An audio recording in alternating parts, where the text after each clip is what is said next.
Hi, I'm Brad Edmondson. I'm the author of Ice Cream Social, The Struggle for the Soul of Ben & Jerry's, which is published by Barrett Kohler Books. And I'm here with Jeff Furman, the chairman of the board of Ben & Jerry's. And Jeff wrote the book's epilogue. So Jeff, I want to talk to you about the sale agreement. Ben & Jerry's is owned by Unilever, but it also has an independent board of directors. So why does it have an independent board of directors? Because Unilever made a big mistake when they bought the company and established us. But the kind of Unilever bought the company in the year 2000. The struggle to keep the company independent went on for about 18 months or 2 years before that. We didn't want to sell the company. It wasn't a question of price. It was a question of philosophy and our concern about maintaining the social mission. As we kept negotiating with Unilever and lawyers kept pushing us to say you really had to sell the company, and there was a lot of pressure from internal management, we ended up coming up with a sales agreement which, as far as I know and everybody I've ever spoken to, is unique.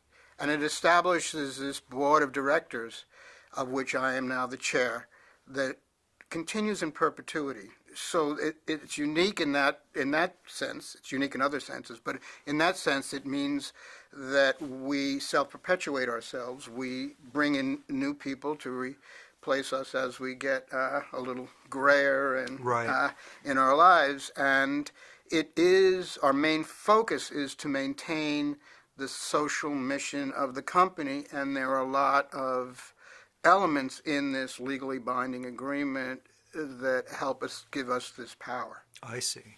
As well as the quality of the product, right? Well, right, that we maintain the quality of the product. In other words, they're not allowed to change the specs, the basic formula of the product in manufacturing it. So they're not allowed to make it less expensive, to lower the quality, to do anything else unless we approve the changes. And then they have to pay a living wage, and they have to do other things that are in there, and we have been actively trying to do that. So this is one of the really interesting things about the book to me, is that this idea, this creative tension between making a profit and pursuing a social mission at the very heart of the company sort of drove the company forward over its history. And when it was working, it really made the company quite different and quite beloved. People really love Ben & Jerry's. And now, under Unilever, these two functions have sort of been written into a kind of a constitution where you have to negotiate with each other. Is that a fair characterization about I think it's a pretty good characterization, actually, because like the Constitution, it's very difficult to amend. It doesn't really, we haven't changed it at all since the beginning of it. And we are continually struggling on figuring out how to work together when you come at issues from a different perspective. So solving the issues of being a social responsible company and pushing it, for example, the board wanted to support the Occupy movement. We believe that what they stood for was a valuable social value.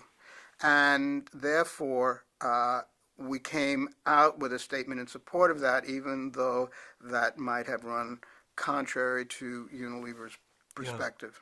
You know, Ben & Jerry's, I think Ben & Jerry's revenues are about 1% of Unilever's total revenues. I think, I haven't done the exact math, but intuitively it's around that number. You're a tiny part of this enormous company. Right. How can you have an influence on something that's so big? Well, we're a company that is successful. We're a company where Unilever has had a very good return on their investment, just looking at it from a monetary point of view. So we get some credibility for like, wow, you guys are selling ice cream. At the same time, I think because we look at things so differently, Unilever is beginning to adopt some of the ways that we're looking at it. But I don't know if it's Unilever as an entity or whether it just happens to be the timing of the people that are running Unilever at the moment. I see. All right, well, thanks a lot, Jeff. We'll come back with a little bit more next month.